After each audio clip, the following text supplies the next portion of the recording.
আগামী 28 তারিখে ডক্টর জাকির নায়েক বাংলাদেশে আসতেছেন বলে শোনা যাচ্ছে। কিছু আলেম বিগত সালে কেন জাকির নায়েককে আসতে বাধা দিয়েছিল। প্রথম কথা হলো, ডক্টর জাকির নায়েক বাংলাদেশে আরো আগেই আসা উচিত ছিল।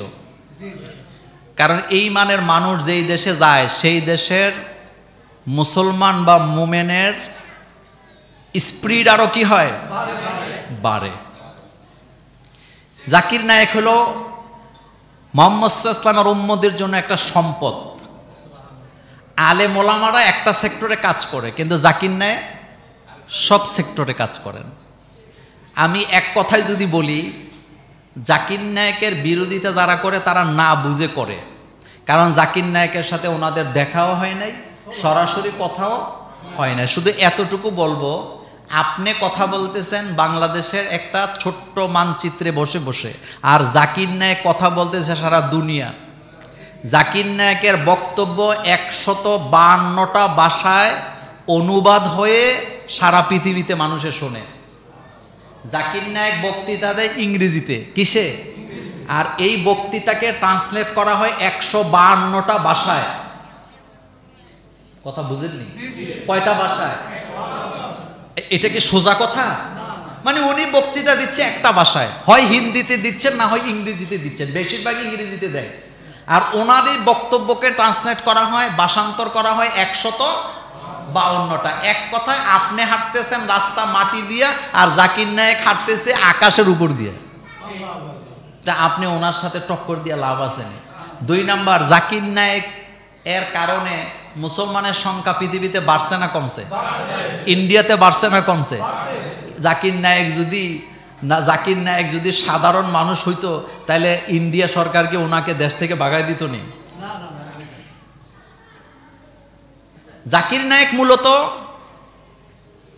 ধর্ম আনুপাতিক হারে কোন ধর্ম সঠিক দলিল ভিত্তিক কথা বলেন।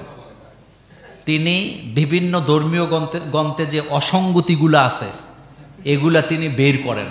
আমি আপনি এটা পড়তেও পারবো না, মনেও রাখতে পারবো না। ওনার ব্রেনটা আল্লাহ একটা কম্পিউটার বানিয়ে দিছে। ওনার ছেলেও কিন্তু মোটামুটি কাছাকাছি, ওনার ছেলেও মোটামুটি কি। জাকির নায়েক আগেই বাংলাদেশে আসা উচিত ছিল। জাকির নায়েক যে স্কুলগুলা করছিলেন মনে আছে নাম কি? আজ পর্যন্ত এই ধরনের স্কুল কেউ করতে পারে নাই। শুধুমাত্র নাটক সাজাইয়া ইন্ডিয়াকে খুশি করার জন্য আমাদের দেশে জাকির নায়েকের প্রতিষ্ঠান এবং তার চ্যানেলটাকে বন্ধ করে দেওয়া হয়েছে। যারা বন্ধ করছে তাদের এমপি মন্ত্রীরাও সংসদ থেকে বাইরে হইয়া ঘরে যায় শীত হইয়া শুইয়া রাতের বেলা জাকির নায়েকের বক্তৃতা শুনত।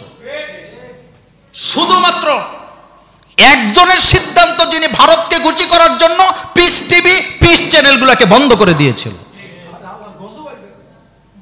এর বাইরে আর কিছু না। এর বাইরে আপনি হককে হক বললেন, আপনি বাতিলকে বাতিল বলবেন। সুতরাং আমরা চাই জাকির নায়েক এদেশে আসুক। আপনারা চান তো? আল্লাহ যেন ওনাকে কবুল করেন, আমরা বলি আমিন। আরেকটা জিনিস হলো, উনি সবার সাথে সম্পর্ক এখন রাখেন, উনি সবার সাথে সম্পর্ক রাখেন। একটা কথা মনে রাখবেন, মানুষ যে লেখে তার 2-1টা ভুল হবে, যে বলে তার 2-1টা ভুল হবে, কিন্তু যে লেখেও না বলেও না তার ভুল হইব না। তার কোনো ভুল আছে? আমি বক্তৃতা দেই, আমার ভুল হবে, স্বাভাবিক। কিন্তু আপনি বলেন না, আপনার কোনো ভুল হবে? আমি লিখি, আমার ভুল হবে। আপনি লিখেন না, আপনার কোনো ভুল হবে? আমি কাজ করি, আমার ভুল হবে। আপনি কাজ করেন না, ভুল কার হইব? যে করে তার হবে।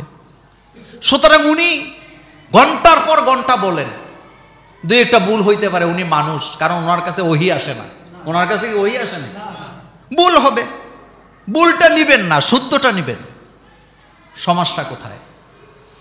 আমরা অনেক সময় দেখি কি জানেন, কথা বলতেছি, আচ্ছা বলেন তো একটা মজার কথা বলি, এই কথাটা বলা আমার উচিত না। সেটা হলো, আমরা যখন বাংলাদেশের মানুষ বাংলা পড়ি আমাদের উচ্চারণে ভুল হয় নাকি হয় না? আমরা যখন বাংলা পড়ি আমরা ঠেক্কর খাই নাকি খাই না? এখন এখানে একজন হুজুর আছে আমাদের মাওলানা মুস্তফা আল হুসাইনি, উনি আবারত পড়তে যাইয়া একটা অক্ষর 2বার ঠেকছে, অথবা উনি খেয়াল করতে পারতেছে না জিনিসটা কি। এখন উনি কি ভুল হয়ে গেছে? পুরো ভুল। ব্যাপারটা কি এমন হইল নাকি? আমরা যখন নামাজ পড়াইতে দাঁড়াই আমাদের ভুল হয় নাকি হয় না? তো এর অর্থ কি দুনিয়া সবই ভুল?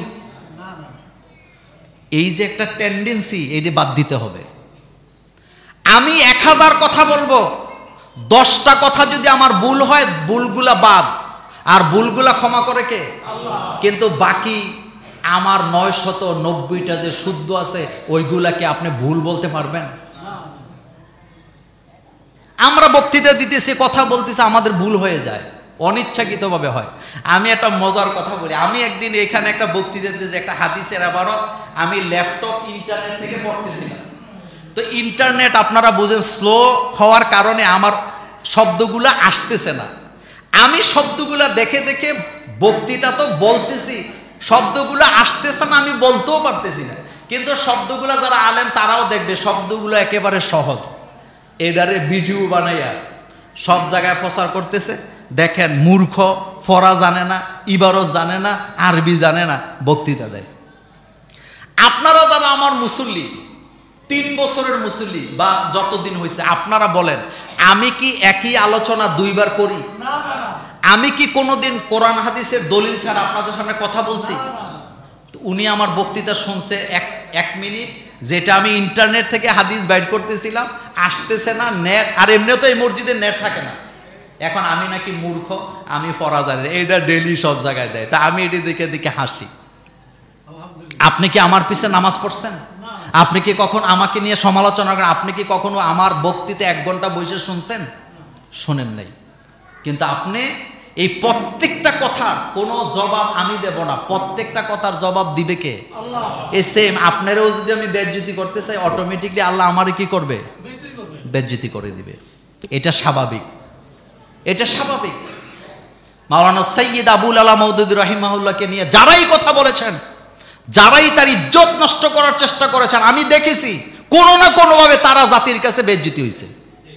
কারণ আপনি তার উপরে জুলুম করতেছেন, আপনি তারে দেখেনও নাই, তার পড়াও আপনি পড়েন নাই, তার লেখাও পড়েন নাই, আপনি শূন্য শূন্য তার বিরুদ্ধে তহমত দিচ্ছেন। আল্লাহ ক্ষমা করেন না, আল্লাহ ছাড় দেয়, কিন্তু ছেড়ে আপনি মনে করেন কোনো কারণে আমাকে লাঞ্ছিত করবেন, আপনি নিশ্চিত থাকেন আপনিও বেজ্জিত হয়ে যাবেন। কারণ আমি বান্দা কার? আমি গোলাম কার? আমার জ্ঞান দিছে কে?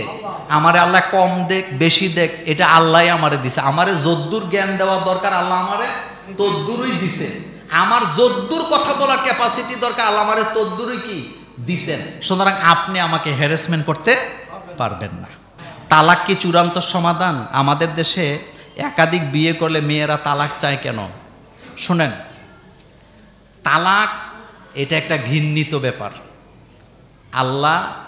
আল্লাহ রাসূল এটাকে পছন্দ করে না। দ্বিতীয় কথা হলো, আমাদের মা বোনেরা, আমাদের যে বাংলাদেশের সংস্কৃতি, এখানে প্রত্যেকটা মানুষই জন্মের পর থেকে দেখছে তার মা তার বাবা একটাই বিয়ে করছে।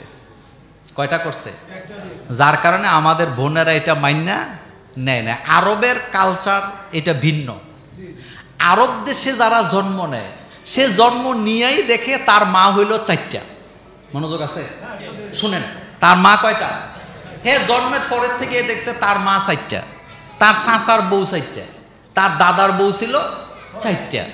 তো এখন তার কাছে তো খারাপ লাগার কথা না, কারণ সে জন্মের পরের থেকে এটা দেখছে। কিন্তু আমাদের দেশে যারা জন্ম নেয়, জন্মের পরে দেখছে মা একজন, বাপে বিয়ে করছে কয়টা। তো যখন দেখে তখন অসঙ্গতি। আরেকটা মজার কথা বলি, আমাদের দেশে যারা 2 বিয়ে করেন, ওনার মেয়ের জামাই 2 বিয়ে করুক, এটা আবার উনি চায় না। কথা কি সত্য না মিথ্যা? উনি 2টা করছে বা 3টা করছে, কিন্তু উনি কি ওনার মেয়ের জামাই 2টা করুক, এটা চাইবেন উনি? চায় না। কারণ এখানে কালচারটা এভাবে ঘরে উঠে না। এই জন্য এটা নিয়ে বাড়াবাড়ি করবেন না। 2 বিয়া 3 বিয়া এটা কোনো ফরজও না, ওয়াজিবও না। এটা হলো দায়িত্ব নেয়া। আপনি কি নিলেন?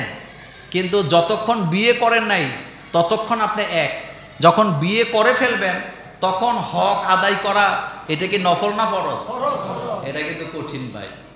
সুতরাং এই জায়গাটা বড় স্পর্শকাতর। আর আপনি বলেন আর কি, তারা মান্য নেয় না, কিন্তু আপনার মেয়ের বেলাও তো মান্য নিবে না, এটা হয় না। কিন্তু জায়েজ আছে, এটা কোনো সাওয়াবও নাই, এটা করতেই হবে এমন কোনো ব্যাপারও কি নাই। আরেকটা কথা বলি, কেউ যদি 2 বিয়ে কইরেই ফেলে, বোনদের উচিত তারা যেন তালাক না চায়। তালাক না চাইয়া বরং স্বামীরে কিছুদিন দেন না সময়, দেখবেন হেতে নিজেই এক সময় শেষ। কারণ পৃথিবীতে যত ফেতনা আছে, ভয়ানক ফেতনা কি ফেতনা? নারী ফেতনা।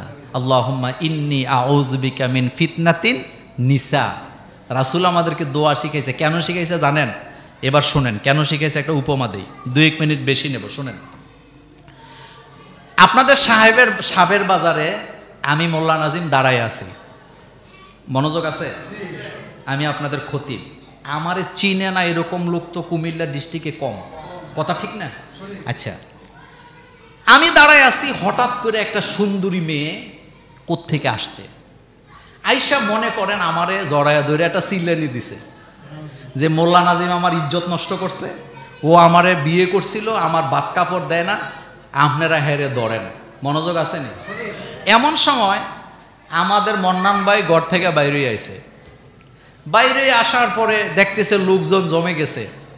অন্তর থেকে যেটা বাস্তব এটা জবাব দেন, আপনারা জোরে কথাটা বলবেন। আচ্ছা বলেন তো, এই সিচুয়েশনে যদি আমি পড়ি, আপনারা কি আমার কথা বিশ্বাস করবেন না মেয়ের কথা বিশ্বাস করবেন?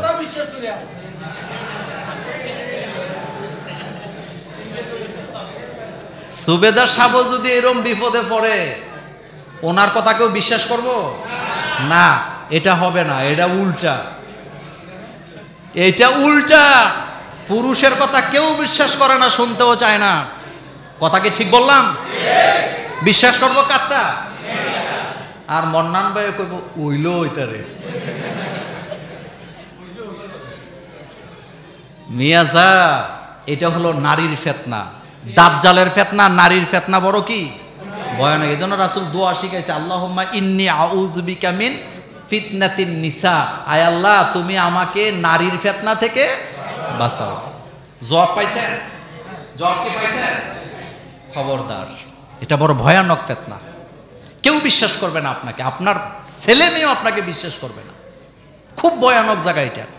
আল্লাহ যেন আমাদেরকে হেফাজত করেন, আমরা বলি আমিন।